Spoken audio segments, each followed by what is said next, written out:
എല്ലാവർക്കും സുഖമെന്ന് വിചാരിക്കുന്ന കുറേ ദിവസമായി വീഡിയോ ഒക്കെ ഇട്ടിട്ട്. ജീവിതത്തിൽ കുറേ പരീക്ഷണങ്ങളും കുറേ അനുഭവങ്ങളും ഒക്കെ വരുമെന്നേ. അതൊക്കെ നമ്മുടെ ജീവിതത്തിൻ്റെ ഒരു വിജയത്തിൻ്റെ ഒരു ഭാഗമാണ്. അതെല്ലാം നമ്മൾ പിടിച്ച് നിന്ന് മുന്നോട്ട് പോകണം.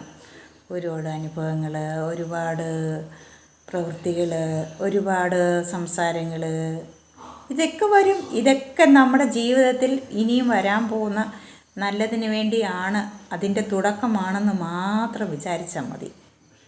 ജീവിതത്തിൻ്റെ ഒരു തുടക്കം മാത്രം. നമ്മൾ ജീവിതത്തിൽ നമ്മൾ മരിക്കുന്ന കാലം വരെയും ഇങ്ങനെയൊക്കെയുള്ള കുറേ പരീക്ഷണങ്ങൾ, ജീവിതാനുഭവങ്ങൾ ഒക്കെ നമ്മുടെ ജീവിതത്തിൽ ഇങ്ങനെ വന്നു പോയി നിൽക്കും. ജീവിതത്തിൽ സുഖം മാത്രമല്ലെന്നേ, ജീവിതത്തിൽ കൂടുതലും ദുഃഖങ്ങളായിരിക്കും. അപ്പം സുഖവും ദുഃഖവും കലർന്നു വരുമ്പോഴാണ് നമ്മുടെ ജീവിതത്തിനൊരു ഉണർവും ഒരു സന്തോഷവും ഒരു ഉന്മേഷവും ഒക്കെ ഉണ്ടാകുന്നത്. അതൊക്കെ നമ്മൾ പിടിച്ചു നിൽക്കണം. പിടിച്ചു നിൽക്കാനുള്ള ഒരു മനക്കെട്ടിക്ക് വേണ്ടി നമ്മൾ മഹാദേവനെ മുറുക്ക പിടിക്കണം. മഹാദേവനെ മുറുക്ക പിടിച്ചു കഴിഞ്ഞാൽ മഹാദേവൻ്റെ കരങ്ങളിൽ നമ്മൾ എപ്പോഴും സുരക്ഷിതരായിരിക്കും. ഒരിക്കലും മഹാദേവൻ നമ്മളെ കൈവിടിയത്തില്ല. ആ ജീവിത രഹസ്യം മനസ്സിലാക്കണമെങ്കിൽ മഹാദേവനെ മുറുക്ക പിടിക്കുക. ഏത് നേരവും നമ്മൾ മഹാദേവനെ വിളിക്കുക. ആ വിളിയിൽ എപ്പോഴും സത്യസന്ധത ഉണ്ടായിരിക്കണം. ആ പ്രവൃത്തിയിൽ, ആ വാക്കിൽ എല്ലാം സത്യസന്ധത ഉണ്ടായിരിക്കണം. അപ്പം മഹാദേവൻ നമ്മളെ കൈവെടിയില്ല. അതാണ് മഹാദേവൻ. അപ്പം എപ്പോഴും നമ്മുടെ മനസ്സിലെ, നമ്മുടെ ഹൃദയത്തിലെ ഓം നമഃ ശിവായ എന്നൊരു മന്ത്രം, അല്ലെ എൻ്റെ മഹാദേവ എന്നൊരു മന്ത്രം, എന്നെ കാത്തുരക്ഷിക്കണേ എന്ന് നമ്മളൊന്ന് പറഞ്ഞാൽ മാത്രം മതി. നമ്മൾ വീഴാൻ പോയാൽ പോലും നമ്മൾ അവിടെ തടഞ്ഞു നിർത്തും. ആ ഒരു മനക്കെട്ടി, നമുക്കുടെ മനസ്സിലുണ്ടാകുന്ന ആ ഒരു മനക്കെട്ടി നമുക്ക് വരുന്നത് നമ്മുടെ മഹാദേവനിൽ നിന്നാണ്.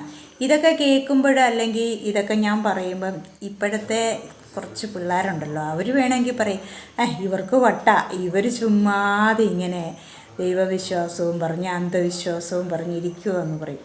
അതിപ്പോൾ അവർക്ക് മനസ്സിലാകത്തില്ല. കുറച്ചൊക്കെ പ്രായമൊക്കെ ആയി, ജീവിതത്തിൽ കുറേ അനുഭവങ്ങളൊക്കെ വന്ന് ജീവിതം ഇങ്ങനെ മുന്നോട്ട് പോകുമ്പോൾ അവർക്ക് തോന്നും, ആ ആൻറ്റി അല്ലെ ആ അമ്മ പറഞ്ഞതൊക്കെ ശരിയായിരുന്നു എന്നവർ ചിന്തിക്കും. അതാണ് ജീവിതം. കൊച്ചു പിള്ളേർക്കൊന്നും മനസ്സിലാകത്തില്ലെന്നേ.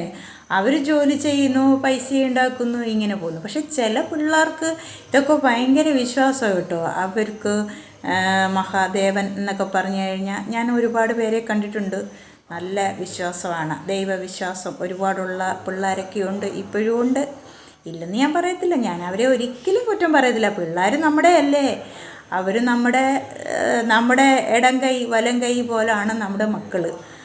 അത് എന്നും നമ്മുടെ കൂടെ, നമ്മൾ അവർക്ക് വേണ്ടിയാണല്ലോ ജീവിക്കുന്നത്. അമ്മമാർ അവർ നമുക്ക് വേണ്ടി ജീവിക്കും.